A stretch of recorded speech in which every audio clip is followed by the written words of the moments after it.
Hi everyone. Congratulations on beginning this exciting new NGO Youth Representative program. It's not only a great gift to our NGO family, but it's also a really vital, important contribution to our continued efforts to institutionalise child and youth participation within the UN system. Today I wanted to speak to you about what I think being an NGO youth representative within the UN is all about. 3 years ago, I travelled my country as Australia's Youth Ambassador to the UN for about 6 months. I travelled all Australian states and territories and I listened to the views of over 12,000 children and young people. On that journey, I heard stories that were heartbreaking, but I also heard stories that were incredibly inspiring. I learnt through that experience how important our voices are and how for a young person, having a voice can mean the difference between powerlessness and empowerment. I will never forget meeting a 17-year-old boy in Port Pirie, South Australia, who I will call Matthew. Matthew had come from a broken home. He'd lived in relative poverty his entire youth. And I met him when he was going from homeless shelter to homeless shelter. When I explained to Matthew that I was there to listen to him and to hear his voice, he turned to me and he said, "But I have never felt like I meant much." Now those words shocked me. Thankfully, things were turning around for Matthew. I learnt that it was because people in this shelter had been listening to him, had been respecting his voice. Youth workers and his friends that he'd made had actually been building up his self-esteem. And it was that was actually helping him break the cycle of discouragement that he'd been caught within. And so my advice to you as an NGO youth representative on this, your orientation day, is to understand the power of listening, to listen in the job that you have, and to see yourself as a storyteller. Tell the story of your NGO and the issues that it might represent, whether it's conflict prevention, whether it's the promotion of peace and human rights, whether it's reducing climate change and fighting poverty. Tell the story of the people, places and issues that your NGO stands for. Your role as an NGO youth representative is also to stand up for our generation, stand up for the world's youth. And what that is actually about ensuring that in all decision-making processes, young people are celebrated, not tolerated, mentored, not ridiculed, included, not excluded, inspired, not disappointed.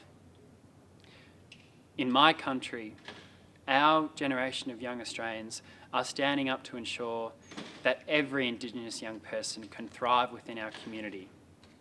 I am really sad to tell you that in Australia, an Indigenous young person is currently 28 times more likely to be imprisoned within a juvenile detention centre than a non-Indigenous young person.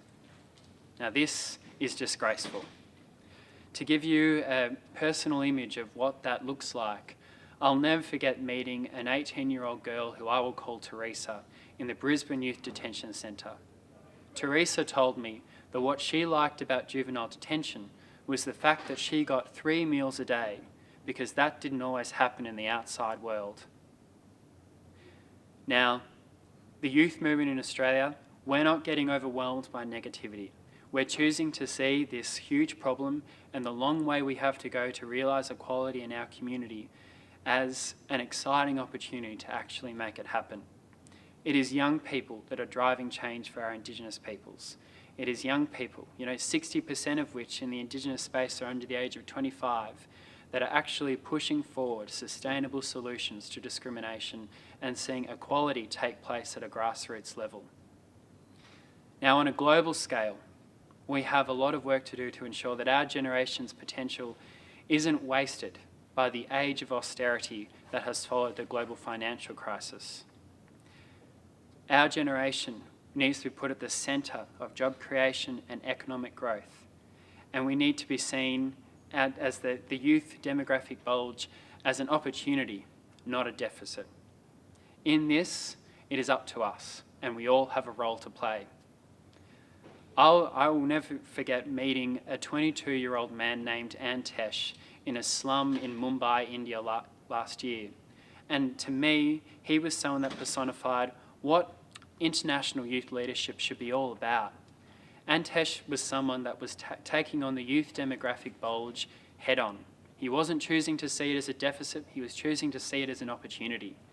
He was someone that was actually working with local businesses, educational institutions, and an NGO World Vision to actually provide meaningful educational and computer training for youth in his slum.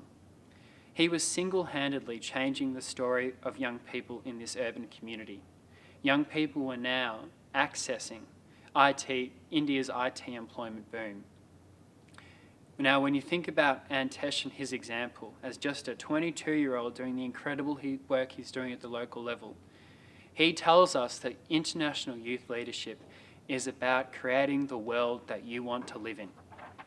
I know I want to live in a world where every young person lives free of extreme poverty, has access to equal rights, and is supported to help shape their communities. And I'm in that mission for life. At the moment within the UN family, we're having lots of conversations about how we can co-create social change with the world's youth and actually provide young people with a meaningful opportunity to be partners in the process of setting global policies. In mid-March, there was a youth declaration passed in Nairobi that actually proposed the development of a UN Permanent Forum Youth. Such a permanent forum on youth would actually make young people not clients or customers in the UN system, but genuine and real partners. It would be composed of youth representatives selected on an independent and geographical basis. Young people that would develop a global youth agenda that would look to coordinate youth-led solutions to the challenges that our generation is facing.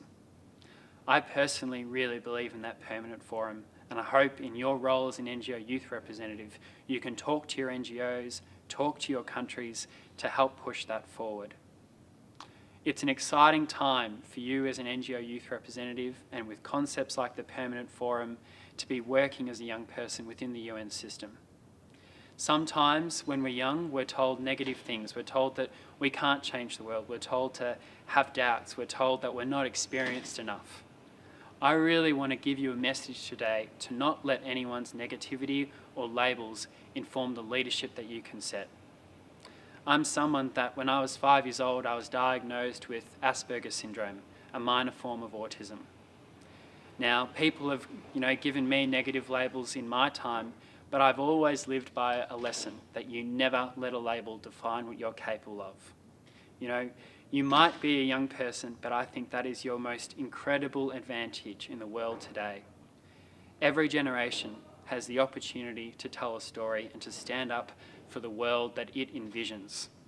Our moment to do that as a generation is now, and today is your opportunity to earn your moment.